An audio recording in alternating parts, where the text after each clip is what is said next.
preparation for the Jets this week? I guess you guys get the first look at Zach Wilson. What have you noticed about this rookie in his first year? Well, I think, he has the ability to get the ball out of his hands very quickly. He throws some very quick strikes.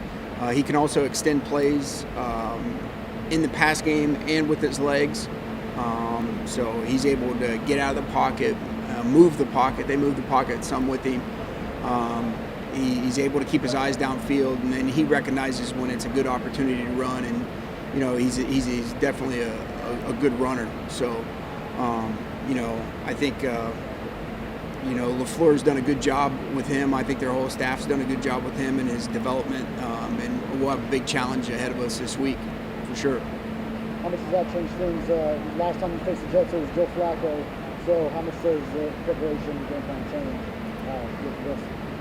Well, I think, we've talked about this many times. You prepare for everybody on the roster. So like last week, our last time playing the Jets going into it, we weren't sure which quarterback we would get. So we had a plan for pretty much everybody on that. We're expecting, their best. So we're expecting a good challenge this week. They got a good offensive line. They work well together. There's a number of different backs that we potentially could see, so we have to prepare for them. There's a number of different receivers we can see, so we have to prepare for them. And it's the same thing at the tight end position, because they could have some guys coming back. They could not have some guys coming back. So, again, you prepare for everybody on the roster. Obviously, the focus is on, putting the players in the best position to succeed and focusing on our fundamentals and our techniques and improving.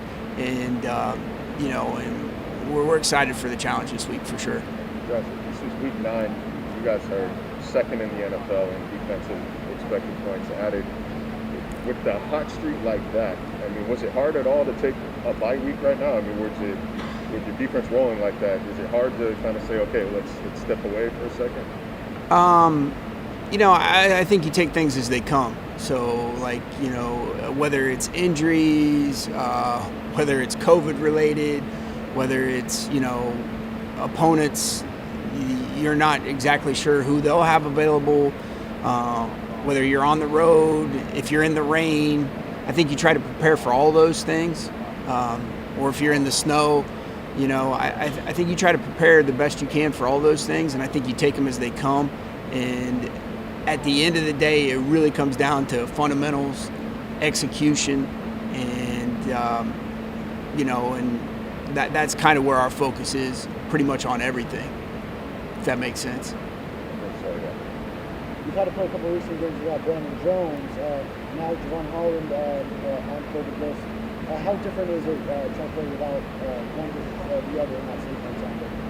Yeah, I think we feel pretty fortunate about our depth at a lot of positions, and and we just move guys where we feel like they can succeed, and we try to put them in good position. Obviously we'd like to have all of our players available to us. We'd like to have them all fully healthy. It's usually at this time of year, somebody's always dealing with, I'm not saying an injury, but nobody's at 100% like they were when they came in training camp, coaches included. It takes a little toll on you when, you get up early, stay late. But at this time of year, that's the beauty of this sport. We need our best football. And I think our players know and understand that, and they do a great job of taking care of their bodies the best they can, and that's a big part of what they do. It's a big part of the profession. Whoever's available to us, we'll ultimately just try to put those guys in positions that they're comfortable with and that they can succeed. We've heard for 3 years from you and Flo about the value of having players who can do different things. Jerome, inside, outside. Duke Riley, Brandon, and Javon can blitz or be covered.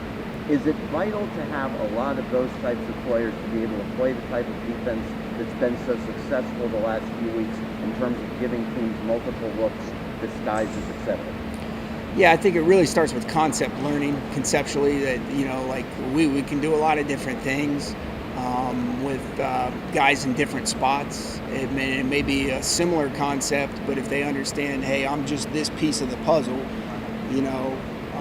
even though last week I was this, I think it gives you an opportunity and presents some problems and issues for offenses as they're looking at you and breaking you down and going, it's not just always this guy doing this or this guy doing this, or if this guy's here, this is what it's going to be. I think you always try to put yourself in a situation where it's not so obvious to what you're doing.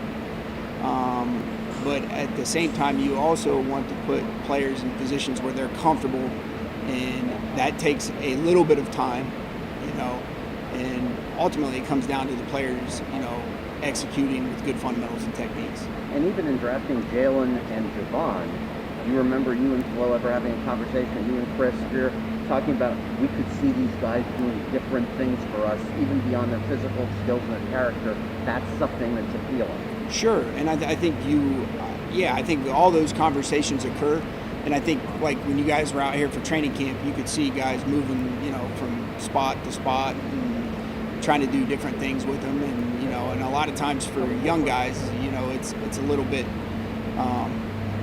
hey, I'm just trying to learn this. I got this down now. You got to move me to this, and really you just see how much guys can handle, and there's a progression obviously as you go, and I think our young guys have done a good job with that, and I think we need their best football moving forward, and really starting with this week, and that's kind of the way we approach it. And any guys in particular that you think have really made advancements this year in being able to do different things, line up different places? What couple of guys come to mind as guys who've gotten better at that?